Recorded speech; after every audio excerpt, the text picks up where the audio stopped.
Tout le monde parle d'intelligence artificielle. Au quotidien, on entend beaucoup d'éléments à ce sujet et c'est tout à fait normal parce que l'IA révolutionne vraiment tout ce que nous faisions jusqu'ici. Ça, c'est clair, d'accord? Donc, beaucoup de personnes essaient et c'est bien, c'est ce que nous encourageons.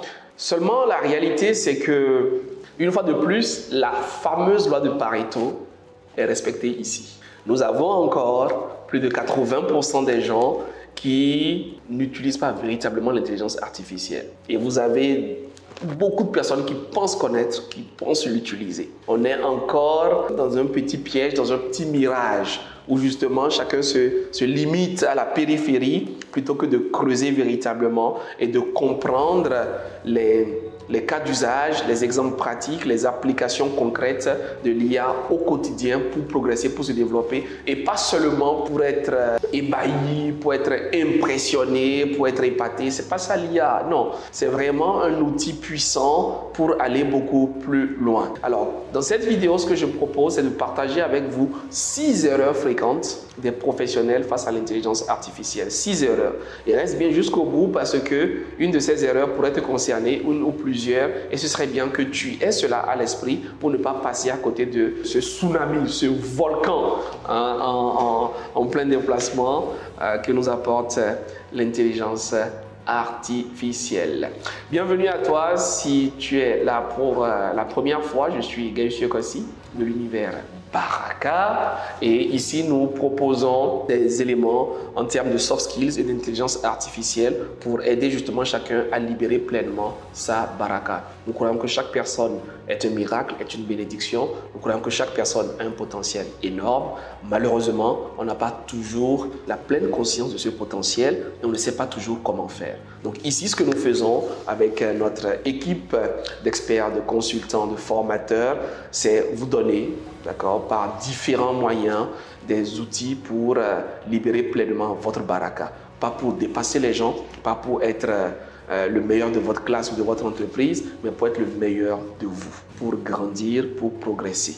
Voilà, c'est notre orientation, c'est faire en sorte que chaque personne puisse réellement accomplir sa destinée, que chaque personne puisse s'épanouir pleinement et vivre la vie de ses rêves.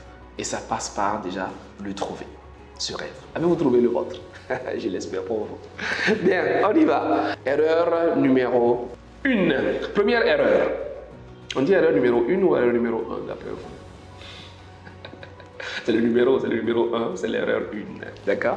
Alors, on y va. La première erreur, c'est de croire que l'IA, c'est tout. C'est après le fait de voir réellement tout ce qui se passe, de croire que l'IA ne commet pas d'erreur. C'est une grosse erreur. Attention, l'IA se trompe. L'IA peut vous emmener totalement à côté. L'IA peut vous emmener un rapport erroné, des informations erronées. Ça peut dépendre de beaucoup d'éléments. Donc la première chose, c'est de ne pas considérer tout ce que vous avez comme résultat comme vérité absolue. Attention, attention. Il y a des risques d'erreur, il y a des risques de biais, il y a des risques d'hallucination. Donc ne posez pas une question et vous prenez le résultat tout de suite et vous commencez pas à l'utiliser. C'est dangereux. Attention, attention. D'accord? Donc, vérifiez toujours et utilisez des outils d'IA qui peuvent vous fournir des sources pour pouvoir confirmer cela.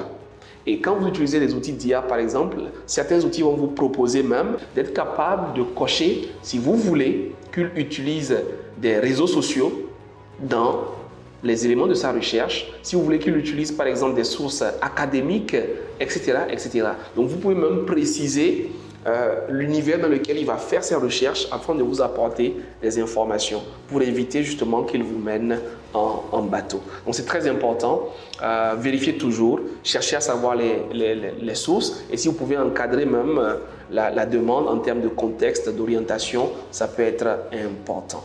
Donc ça c'est la première erreur. Erreur numéro 2, c'est d'utiliser l'IA comme une boîte magique, comme quelqu'un qui va deviner. C'est de ne pas affiner justement sa question, donc son prompt, l'instruction, de ne pas fournir plus d'éléments de contexte. Quand vous posez une question, n'oubliez pas que l'IA, c'est à dimension mondiale.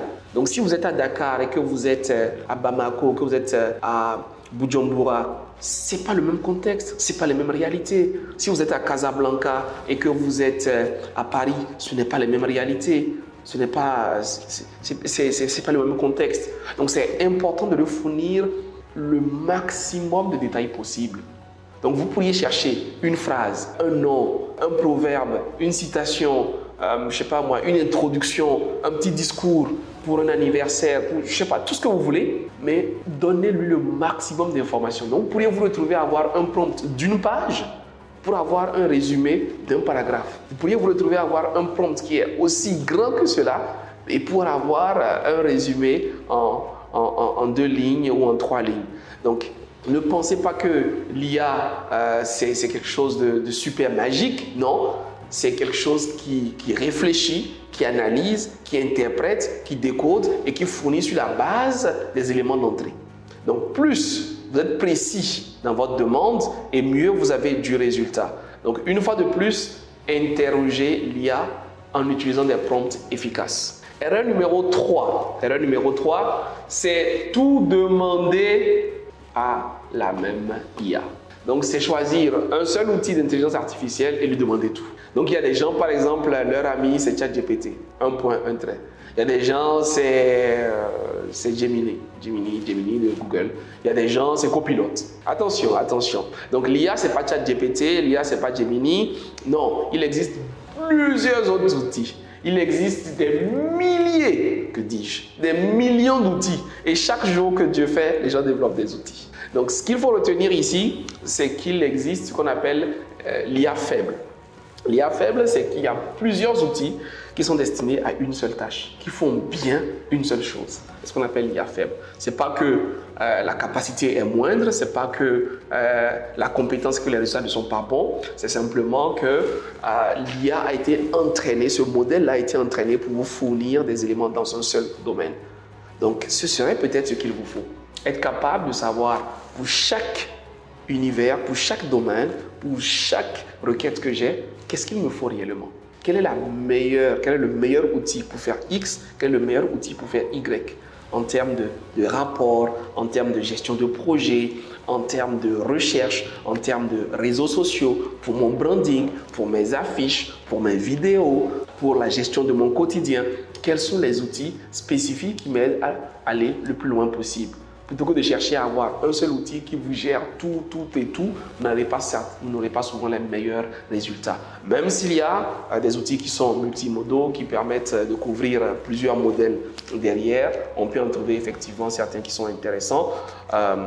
Mais c'est de savoir et d'avoir en tête que l'intelligence artificielle, ce n'est pas je fais mon choix et j'avance. Non, c'est être capable de savoir que pour chaque besoin que vous avez, il existe certainement un outil mieux entraîné à cela pour vous permettre d'avoir des résultats plus efficaces. Erreur numéro 5, c'est de ne pas agir. Par exemple, certains vont suivre des formations, des vidéos comme celle-là, vont lire beaucoup de choses, mais ne vont pas tester tout de suite, ne vont pas essayer. Et ce n'est pas très intéressant. Donc, on l'apprend, on l'entend, on écoute des podcasts, on suit des vidéos, mais on ne pratique pas. On n'ouvre pas, on ne teste pas, on n'essaie pas. Donc, ça ne vous permet pas réellement de comprendre, de maîtriser et de pouvoir progresser, de pouvoir évoluer. L'information, ce n'est pas véritablement le pouvoir. C'est la mise en pratique de l'information qui est le pouvoir. L'information, c'est un pouvoir potentiel. Mais quand vous appliquez réellement, là, vous prenez le pouvoir sur cette nouvelle connaissance. Donc, ce que je vous invite à faire, c'est essayer, tester. Donc, faites preuve de prudence, naturellement. On a parlé de quelques règles, notamment le fait d'avoir une adresse mail spécifique pour tester d'abord les outils, quitte à après l'utiliser avec d'autres comptes. Mais essayez, passez à l'action. Donc, tout ce que vous entendez, allez-y, cliquez, vérifiez. Paramétrez, choisissez, posez des questions, cochez, essayez vous-même pour pouvoir confirmer ce qu'il vous faut, ce qui vous permet d'avancer dans votre domaine et d'être plus efficace, d'être plus performant. Et l'erreur numéro 6, voilà la meilleure erreur, c'est que vous ne soyez pas encore abonné à cette chaîne. Alors vérifiez, vérifions ensemble, êtes-vous abonné à cette chaîne? Parce que avancer tout seul, c'est un problème. L'erreur numéro 6, c'est de ne pas être dans une communauté, c'est de ne pas être entouré de personnes, c'est d'avancer tout seul. Donc, vous gagneriez à trouver des groupes, des communautés que vous pourriez suivre. Donc, suivez-nous sur YouTube, suivez-nous sur LinkedIn, suivez-nous sur nos différents canaux. Trouvez des communautés pour grandir, pour être au courant de ce qui se passe. pour anticiper, pour avoir des tips, des astuces au quotidien, ce qui vous permet donc de rester alerte, de rester focus, parce que la vérité d'aujourd'hui n'est pas certainement celle de demain, n'est pas celle de dans un mois. Donc, il est important de vous mettre à jour, à niveau. Et si vous n'avez pas le temps de le faire, voilà, nous sommes là, nous cherchons, nous creusons, nous fouillons et nous vous apportons les informations. Voilà. Donc, dites-moi quelle erreur vous parle, quelle erreur vous voyez également être commise autour de vous, et peut-être que ça pourrait faire l'objet d'une autre vidéo, d'une autre séquence. En attendant, moi, je vous retrouve très bientôt pour la suite et continuez de grandir, continuez de libérer votre baraka. Vous avez désormais un outil puissant qui est l'intelligence artificielle avec plusieurs opportunités derrière pour aller beaucoup plus vite, beaucoup plus loin, beaucoup plus efficacement. Que Dieu vous garde. À très bientôt.